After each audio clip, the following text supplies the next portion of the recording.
خب سلام علیکم بچه‌ها. این نوار ما درباره اکتیواتی ویندوز هست. خب شما چقدر که میبینین ویندوز ما الکی وقتی اکتیواتیش قریب آمده اکتیواتی ویندوز میبینین نت دن یعنی اکتیواتی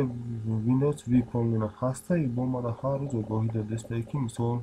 چقدر میگیم сроки лицензият буд чи дастай ту бояд виндоуз та саракаш кукни активация кни. خب بازی میبینیم چقدر یادی گفتم نیست نگاه کننده وقتی شما دم اگر همینطوری بگه срок действия вашей лицензии Windows истекает. برایتی که پارامترم کامپیوتر برای اکتیواتیا کردن اگر همینطوری بپرسم ما در یک نوارهای پیشترمون که یک چند وقت پیشترم مونده بودیم طرزی اکتیواتیای ویندوز را گفته بودیم تون انامیره بعد یک چند نفر دیگه گفتن که انامیره چی نواری که با صدو باشه همراه من گفته برای همکه این نوارم روز تیار کستیم یعنی با صدو چیکار میکنیم طرز اکتیواتیا کردن با شما میگیم اول در کامپیوتر شما اگر آنتیویروس باشه آنتیویروس را میکشیم در کامپیوتر ما آنتیویروس نیست خب در ویندوز های 10 11 آنتیویروس استانداردی دارن زشید ویندوز همونها را خاموش کنید پیشکی میگیم تون برای که با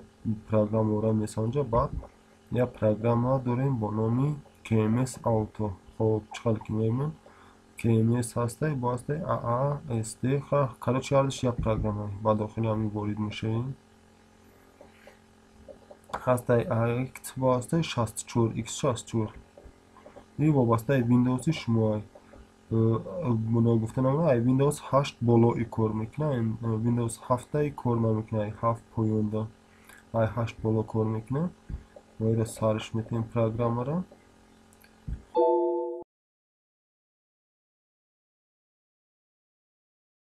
کار دا میدرویم وقتی که کار دا درامد اینا اکتیویت ویندوز های واسطه اکتیویت آفیس خب باز یکم ویندوز اکتیویت میتیم برای که هر روز کامپیوتر را گریون کردنده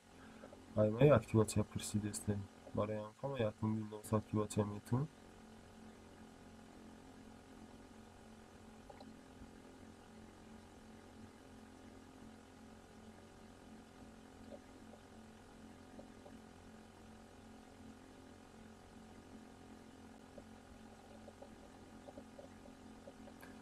حسابی записи программа шоб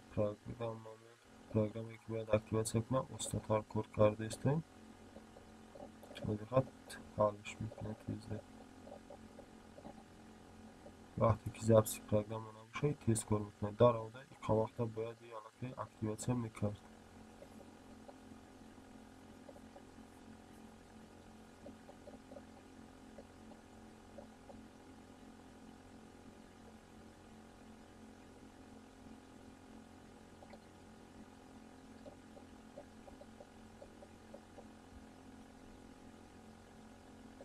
ҳисоби барномаи записи кунам хош логи часпондистем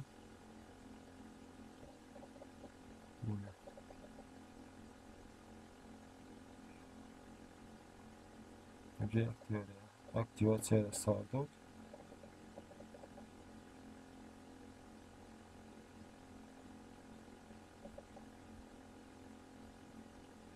якбор пауза додам ва фикр кунам ки камин активатсияш мекунам тезда ҳисоби ҳамин экрани кам часпондиста инҷо ҳисоби записи экран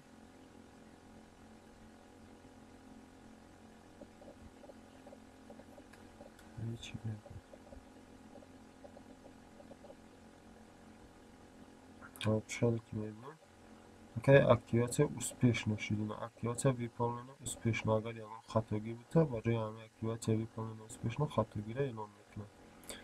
баъзе мо офиса бинем офиста ягон активатсия дар кор набошад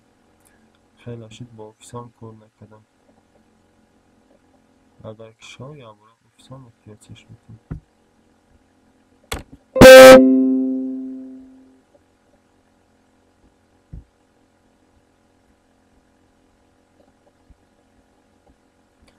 خب چقدر که میبینید لیцензиони ID пиёда офиси мо дирашта активатсия дорад ба фикрам барои ҳамка ягон чизи ғалатӣ надорад тамоми навъи программаро шумо метавонед бо ёрдами ҳамин активатсия кунед خب بعضی وقتا میشه که программа کار نمیکنه در کامپیوتر شما، активация کار نمیتونه. سببش در اینه که командная строка محکمه. وقتی که командная строка کار نتونه، активация کردن نمیتونه. این کارش через командная строка میشود. برای همون یا که از طرف ادمنستراتور командная строка کشتگی باشه یا با یگان ویروس زده کشتگی شد،